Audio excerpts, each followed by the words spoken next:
Баршаңызға қайырлы күн достар. Менің каналыма қош келдіңіздер. Бүгін сіздермен мастер-класстарда хит болып жатқан ұйғыр халқының қатпарлы қытырлақ самсасының рецептісімен бөлісетін боламын. Ол үшін 500 грамм ұнымызға 100 грамм қаймағымызды, 1 ас қасық тұзымызды, 3 жұмыртқамызды және бөлме температурасында тұрған сары майымызды және де 50 грамм суымызды құйып жұмсақ қамыр илейтін боламыз. Артық ештеңе қосудың қажеті жоқ.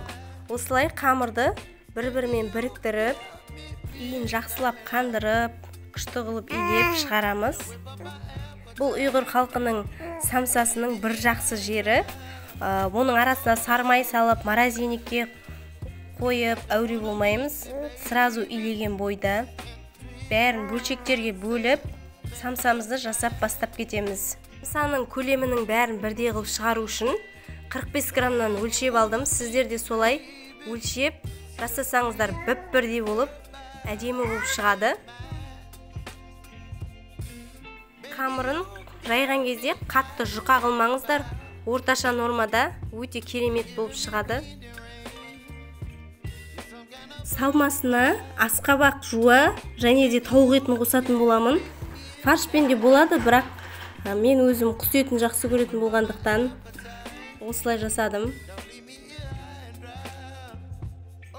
Бұл адам жасалуына қиналады, сондықтан да оның ешқандай да қиындығы жоқ. Бір бұрышын басып, оның үстіне, бірінің үстіне бірін басып отырсаңыз да осындай әдемі форма шығады.